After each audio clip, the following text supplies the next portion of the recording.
Et bonjour à tous, on se retrouve aujourd'hui pour répondre à une question qui m'a régulièrement été posée et qui est effectivement une question intéressante. C'est la question de savoir comment choisir entre différents ETF qui sont émis par différentes entreprises. On va prendre ici le cas le plus important, c'est un cas d'ailleurs que vous vous êtes peut-être déjà posé si vous avez construit votre portefeuille. Il s'agit du cas de l'ETF Monde, donc c'est-à-dire des ETF qui reproduisent l'indice de référence, le MSCI World. Donc ces ETF, si vous regardez au niveau international, eh bien il y en a énormément qui reproduisent ce même indice. Cependant, si vous êtes résident fiscal français et que vous avez pour intérêt d'optimiser votre PEA parce qu'il n'est pas encore rempli, eh bien ça réduit très largement les possibilités. Cependant, il vous reste globalement deux choix.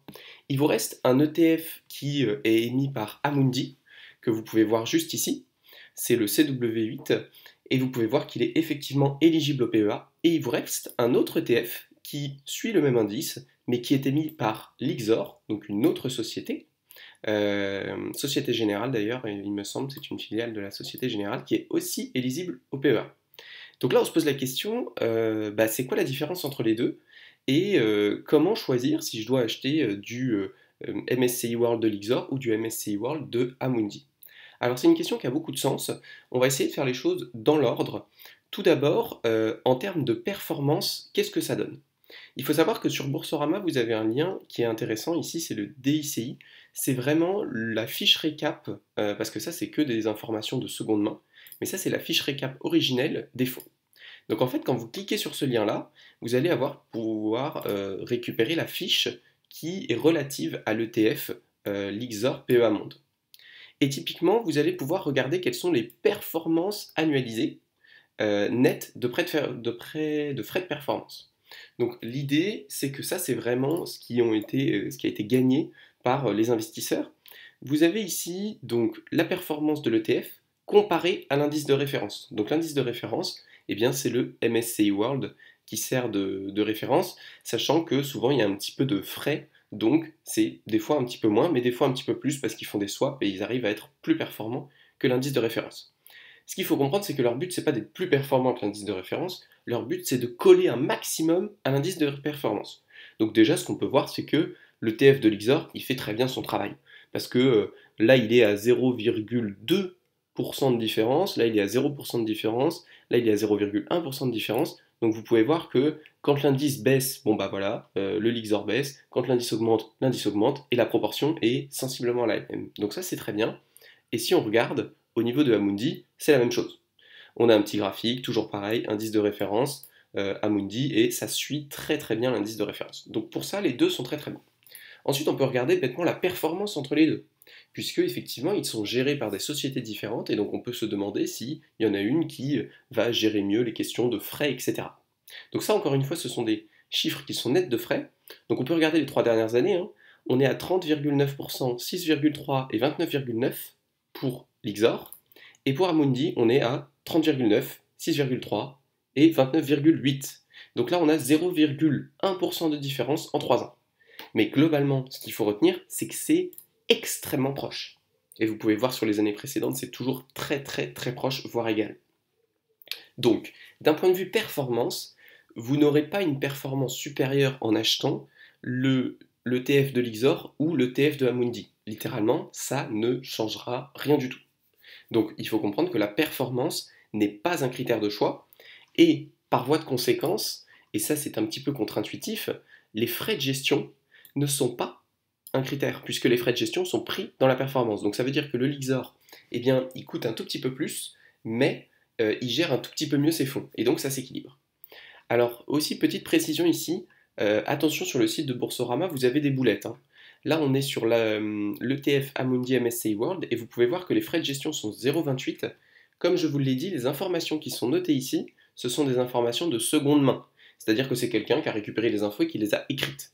Sauf que quand vous allez dans le DICI, et ça, c'est le document de référence, c'est réellement ce qui compte, eh bien, vous vous rendez compte que les frais de performance ne sont pas de 0,28, mais ils sont de 0,38. Donc, dès que vous avez des questions, que vous voulez savoir exactement quels sont les frais, c'est extrêmement important de regarder le DICI, puisque c'est là que vous aurez les informations les plus fiables. Ok. Ensuite, j'en profite, hein, là vous pouvez voir des frais d'entrée, des frais de sortie de 3%, et vous pouvez vous dire, oula, mais c'est énorme des frais d'entrée ou de sortie de 3%.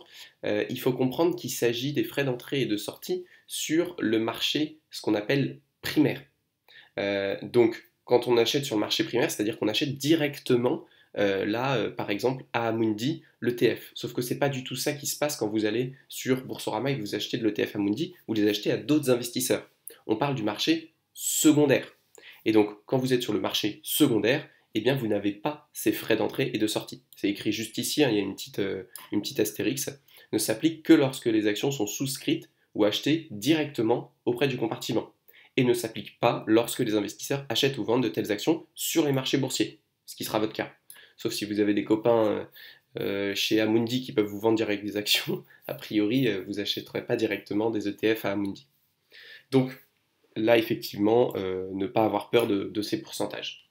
Donc concrètement, pour récapituler, pour l'instant, la performance est la même, les frais ne sont pas un critère de différenciation, donc qu'est-ce qui nous reste pour différencier et pour faire un choix entre les deux? Il nous reste un point intéressant, c'est ce qu'on appelle l'encours. L'encours, c'est quoi? C'est la masse totale en circulation en termes monétaires d'un ETF ou d'un autre. Plus un ETF est populaire, plus son encours sera important. Jusque-là, c'est logique. Et donc en fait, l'encours, ce qu'il faut bien comprendre, c'est qu'il va déterminer une notion importante qui est une notion de liquidité. C'est-à-dire que plus un ETF est gros, plus des gens vont acheter, plus des gens vont vendre, et donc plus la différence entre l'achat et la vente va être moindre, qu'on peut voir dans le carnet d'achat juste ici.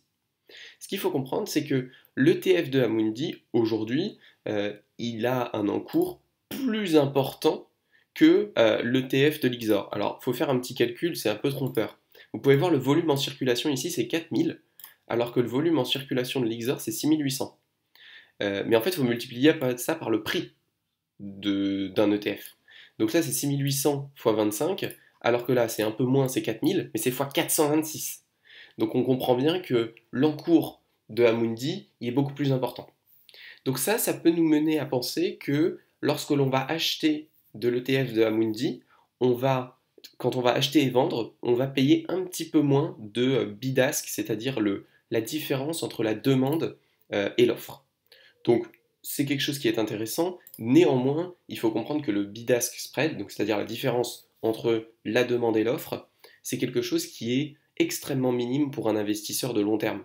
Donc quelqu'un qui achète de l'ETF World pour le mettre sur son PEA, ça ne va pas vraiment changer la face du monde de savoir s'il va payer 0,01 ou 0,02 de frais à l'achat ou à la vente. Ce n'est pas comme des frais de gestion qui vont être composés sur la durée, c'est des frais que vous payez qu'une fois. Donc sauf si vous achetez, vous vendez tous les jours, c'est pas très important. Néanmoins, ça peut avoir un autre impact.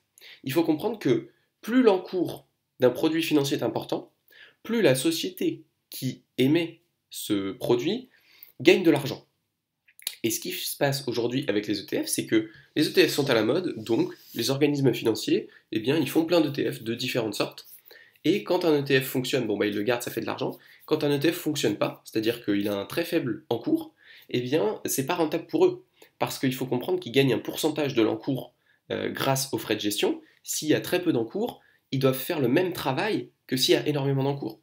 Donc s'il y a très peu d'encours, bah, ils vont dire ok, c'est pas rentable, on ferme l'ETF, ça arrive régulièrement. Alors c'est pas grave du tout pour l'investisseur, la seule chose c'est qu'en fait ça va retransformer son argent en cash sans frais. Ça c'est extrêmement important, hein, vous ne perdez pas d'argent dans ce cas-là, mais par contre il faut garder un œil sur votre portefeuille parce que si vous laissez votre portefeuille en pensant que vous avez des ETF de partout et que vous ne le regardez jamais, en fait ça se trouve il y a certains de vos ETF qui vont être liquidés, donc vous allez vous retrouver avec des positions en cash qui ne vont pas générer de rendement sur le long terme.